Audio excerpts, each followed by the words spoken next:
Dear children, welcome you all in the online classes of Bishop Academy. In the last class, we shall discuss the relation between electric field and potential and the equipotential surfaces. And now we have to study some numerical based on these topics. In topic पर based कुछ numericals कर लेते हैं जिससे हमें को solve करने का आइडिया मिल जाएगा। तो आपकी बुक से हमने जो है एग्जाम्पल नंबर 16 लिया है। अब वो एग्जाम्पल नंबर 16 का जो है हम आपको पीडीएफ फॉर्मेट में ऑलरेडी क्वेश्चन दे देंगे। ऑलरेडी आपको वीडियो से पहले ही मिल गया होगा, ठीक है। पढ़ते हैं क्वेश्चन क्या है। Calculate the voltage needed to balance an oil drop carrying 10 electrons, यानी कि नंबर ऑफ इलेक्ट्रॉन्स जो हैं एक ऑयल ड्रॉप पर जो है 10 है, ठीक है। When located between plates of capacitor which are 5 mm apart. दो प्लेट्स हैं ऐसे, इनके बीच का जो डिस्टेंस है यानी कि d वो 5 mm दे रखा है, ठीक है। ये दो प्लेट्स हैं, इन्हीं के बीच ये ड्रॉप जो है क्या है, सस्पेंडेड है, ठीक है, 5 mm apart. The mass of oil drop is 3 × 10⁻16 kg। Mass of oil drop दे रखा है 3 × 10⁻16 kg, ठीक है, ओके। अब जो है क्या करना है, आपको पता है कि जो आयल ड्रॉप होगा, आयल ड्रॉप का वेट जो है mg नीचे की तरफ काम कर रहा होगा, और इन दोनों प्लेट चूँकि चार्ज्ड प्लेट है, इन पर चार्ज है, तो जो इलेक्ट्रिक फील्ड होगा उसका जो डायरेक्शन होगा, और इलेक्ट्रॉन्स हैं तो इलेक्ट्रॉन्स पर जो इलेक्ट्रिक फील्ड के अपोजिट फोर्स लगता है, तो इस पर फोर्स लग रहा है ऊपर की तरफ, तभी तो ये बैलेंस रहेगा। और F = होता है Q × E। इलेक्ट्रिक फील्ड के अंदर जो कोई फोर्स लगता है उसको हम QE कहते हैं। mg का वैल्यू QE के इक्वल हो जाएगा। उस सिचुएशन में हमारा जो है ये ड्रॉप जो है बैलेंस रहेगा, ठीक है ना। यहाँ पर हमें प्लेट के बीच का डिस्टेंस बस दिया हुआ है, 10 इलेक्ट्रॉन्स दिए हुए हैं, ठीक है ना। पूछा क्या है क्वेश्चन में, कैलकुलेट द वोल्टेज। वोल्टेज कितना चाहिए इन दोनों प्लेट्स के बीच। इन दोनों प्लेट्स के बीच ध्यान रखिएगा, वोल्टेज मतलब होता है पोटेंशियल डिफरेंस। जब भी वोल्टेज हम कहेंगे तो पोटेंशियल डिफरेंस होता है, ठीक है ना। इन दोनों के बीच पोटेंशियल डिफरेंस हमको निकालना है। तो चलिए यहाँ पर for equilibrium of drop, equilibrium of drop QE = हो जाना चाहिए हमारे पास mg के। चलिए Q का वैल्यू यहाँ नहीं दे करके 10 इलेक्ट्रॉन्स दे दिया है, तो Q का वैल्यू क्या हो जाएगा, 10 × एक इलेक्ट्रॉन पे जो चार्ज होता है 1.6 × 10⁻19। अब माइनस इसलिए हम नहीं लगाएंगे क्योंकि ऑलरेडी हम डायरेक्शन रिप्रेजेंट कर चुके हैं ऊपर की तरफ, यानी इलेक्ट्रिक फील्ड के अपोजिट। E का वैल्यू जो है हमें दो प्लेट्स के बीच, अभी हमने एक फॉर्मूला डिराइव किया था E और V के बीच रिलेशन, V/dV/dr हमने लिखा था। तो अगर इसको हम V लिखें, पोटेंशियल डिफरेंस को V, और dr को हम d मतलब दोनों प्लेट्स के बीच का डिस्टेंस लिखें, तो E की जगह हम लिख सकते हैं V/d। m का वैल्यू दे रखा है 3 × 10⁻16 और g का वैल्यू 10 क्वेश्चन में दे रखा है। d का वैल्यू 5 mm दिया हुआ है, पुट कर देते हैं। v हमें निकालना है, d को क्रॉस मल्टीप्लाई करेंगे तो यहाँ चला आएगा 3 × 10⁻16 और d का वैल्यू 5 mm दिया हुआ है। mm को सेंटीमीटर में बदलते हैं 10⁻⁻1 और मीटर में बदलेंगे तो 10⁻⁻3। ये हो गया 5 × 10⁻³ मीटर में कन्वर्ट हो गया। और ये सारा क्वांटिटी आएगा डिनोमिनेटर में, यानी डिवाइड होगा। 10 का जब इसमें मल्टीप्लाई करेंगे तो 10⁻18 हो जाएगा, 1.6 × 10⁻18। इनको हम सॉल्व कर लेते हैं, या 19 ही रहने देते हैं, इसको 16 कर देते हैं, कुछ फ़ायदा हो जाएगा। -16 - 3 -19 होगा, और -19 नीचे है, कैंसल आउट हो गया। 5 × 3 = 15/16 डिवाइड कर लेंगे 0.9 वोल्ट के करीब आएगा, क्योंकि ये 16 उससे बड़ा है ना, 0.947 आएगा, 0.947 947 वोल्ट। ये हमारा हो गया इन दोनों प्लेट्स के बीच का पोटेंशियल डिफरेंस निकल गया। और यहाँ पर ये जो relation E is equals to हमने यूज़ किया है delta V upon delta R। V की जगह डेल्टा V की जगह हमने V लिख लिया है और D की जगह पर हमने डेल्टा R की जगह R ले लिया है। R दोनों प्लेट्स के बीच का डिस्टेंस है, ठीक है ना। तो इस तरह से इस क्वेश्चन को हम हैंडल कर लेंगे।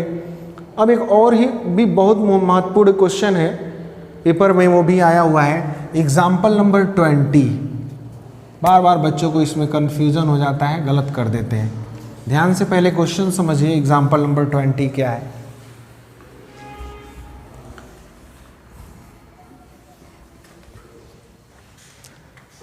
ये हमारा 3 points A, B and C, इसमें फिगर दिया हुआ है, यहीं से हमें समझ में आ जाएगा। ये एक यूनिफॉर्म इलेक्ट्रिक फील्ड है, this is uniform electric field and there is 3 points A, B and C. A, B and C.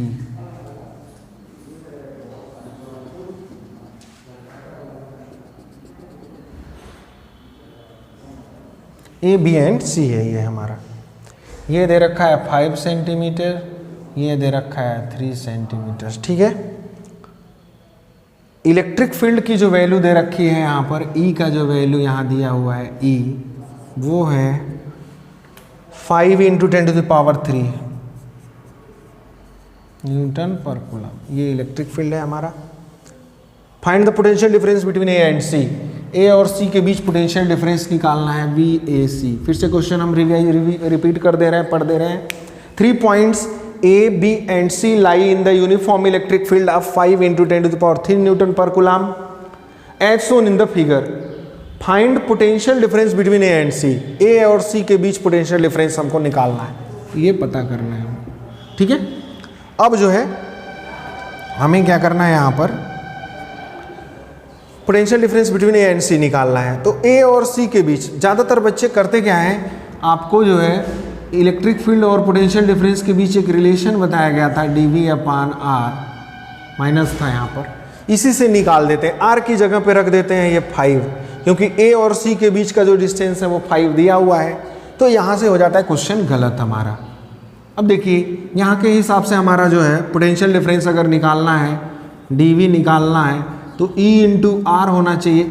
E की वैल्यू दे रखा है 5 × 10⁻³ और R का वैल्यू यहाँ से 5 होना चाहिए। A और C के बीच पूछा है तो आ जाता 25 × 10⁻³ जो कि गलत है, ये तरीका नहीं लगाएंगे आप, ठीक है। अब देखो क्यों ऐसा गलत है, ध्यान से देखा जाए तो ये है यूनिफॉर्म इलेक्ट्रिक फील्ड के अंदर, और आपको पता है यूनिफॉर्म इलेक्ट्रिक फील्ड में अगर ये हम प्लेन ड्रॉ कर रहे हैं तो ये एक इक्विपोटेंशियल सरफेस होगा। इक्विपोटेंशियल सरफेस मतलब जितना पोटेंशियल यहाँ होगा उतना ही यहाँ होगा, उतना ही यहाँ होगा, उतना ही यहाँ भी। अभी मैंने थोड़ी देर पहले इक्विपोटेंशियल सरफेस ड्रॉ किया था यूनिफॉर्म इलेक्ट्रिक फील्ड का।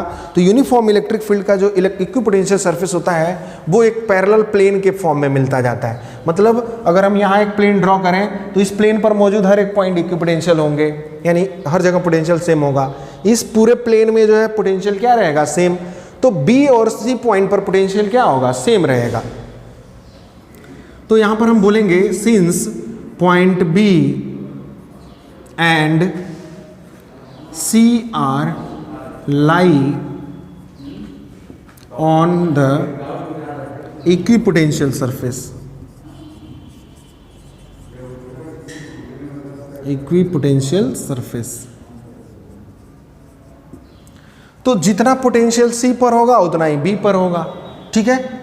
तो अब जो है अगर हम पता करें, ये 3 है, ये 5 है, तो ये होगा 4 सेंटीमीटर निकालें तो पाइथागोरस थ्योरम यूज करके। तो अब हमें अगर A और C के बीच पोटेंशियल डिफरेंस निकालना है तो ये डिस्टेंस इतना लेने की जरूरत नहीं है। कारण ये है कि जितना पोटेंशियल C पर होगा उतना ही पोटेंशियल B पर होगा। तो हम A और B के बीच पोटेंशियल डिफरेंस निकाल लेते हैं, उतना ही पोटेंशियल डिफरेंस हमारा A और C के बीच भी होगा। कारण ये है कि C और B जो है सेम पोटेंशियल पर है, यानी दोनों जगह पोटेंशियल क्या है, सेम है, इक्विपोटेंशियल सरफेस पर लाई कर रहे हैं। तो हमारा पोटेंशियल डिफरेंस हो जाएगा VAC इज इक्वल्स टू हो जाएगा potential at point A minus potential at point B, ठीक है।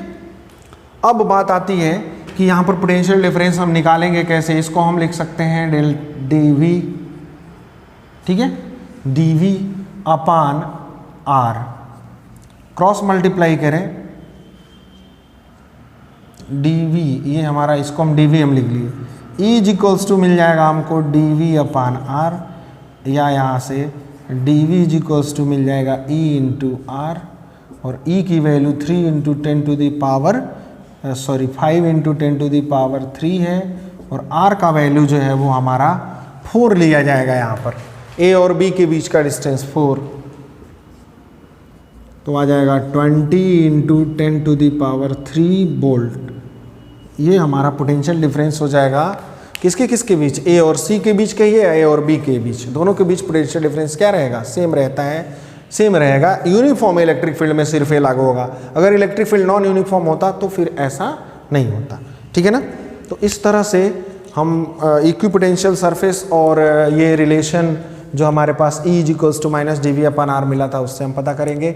इस तरह के क्वेश्चन में सावधान रहेंगे, अगर गलती से ये काम कर देते हैं तो आपका क्वेश्चन क्या हो जाएगा, गलत हो जाएगा, ठीक है। सो I have already given you some questions, and some of the questions are provided through the assignment. You have to solve in your notebook and send the Google Classroom. Thank you. Have a nice day.